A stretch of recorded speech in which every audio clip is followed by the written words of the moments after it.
Hello everyone out there, my name is Robert Greene. Kind of criticism I've often gotten is Robert's books are very popular in prison.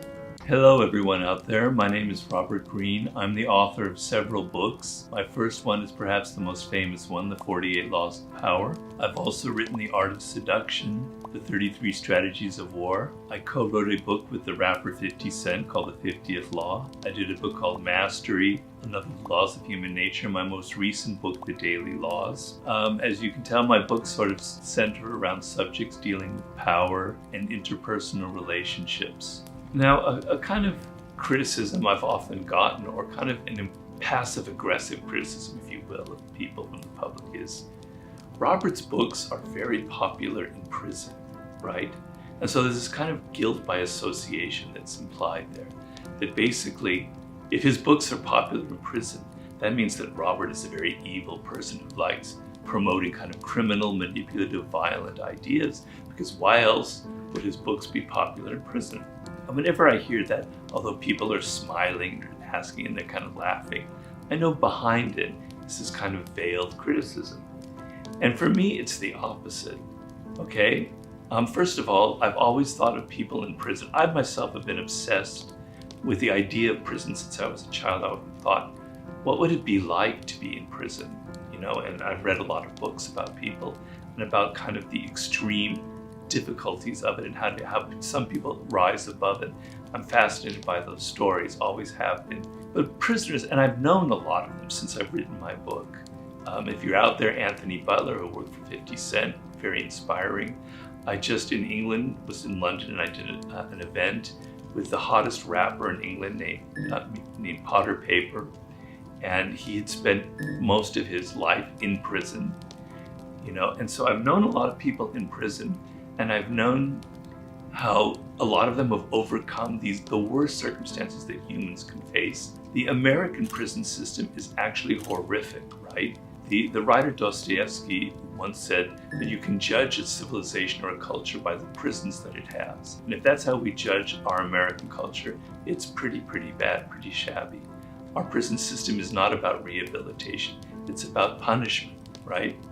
And so I kind of have a lot of admiration for people who take that experience and overcome it, who don't have the kind of the bitterness and the rancor from it. And so I don't look at it, also these are human beings, you know, and therefore the grace of God for you and I, if circumstances had been different, I myself could have gotten in trouble, I myself could be in prison, right? So we all have that shadow side. And as I wrote in the 48 Laws of Power, there's a little bit of a con artist in all of us. We all have a dark side. We all have the potential for that kind of behavior. So don't separate yourself out from these dark, evil, violent people and think that they're completely different, they're animals, etc. There's something that's very human about them and that we should have empathy towards in the most cases. I know that there's extreme examples that I won't feel empathy for. But anyway, it was very interesting for me in London to meet this man. He was a really amazing gentleman, I must say. He's, as I said, the hottest rapper in England. He's half Algerian and half Scottish, which is a very interesting ethnic mix. And anyway, he was one of the most interesting people I've met in a long time.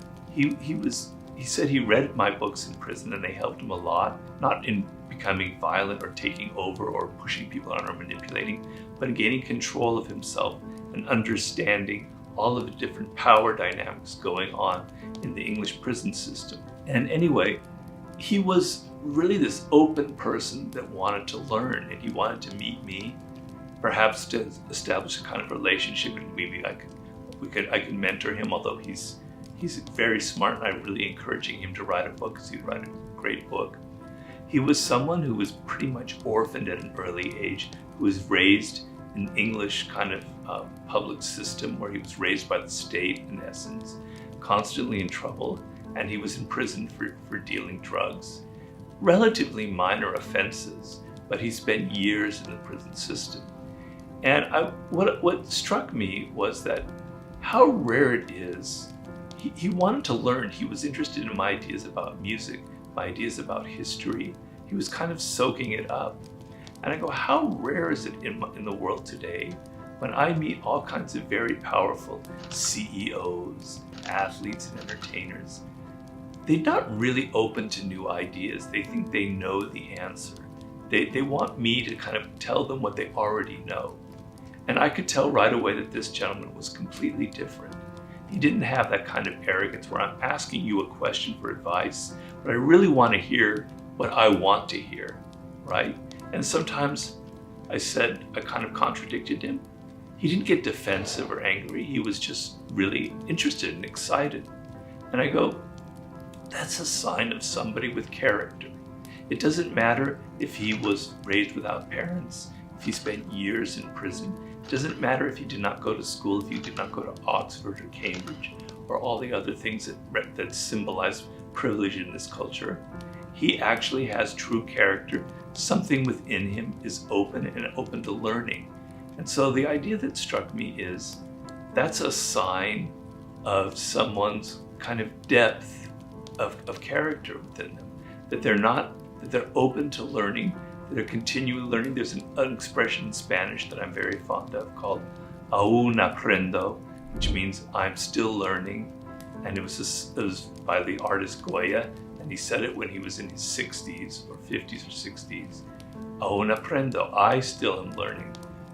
And I just was struck by the fact that someone from such a difficult background had this quality of character, and it made me realize how rare it is in this world and how I wish there were more people like that who had that kind of open spirit.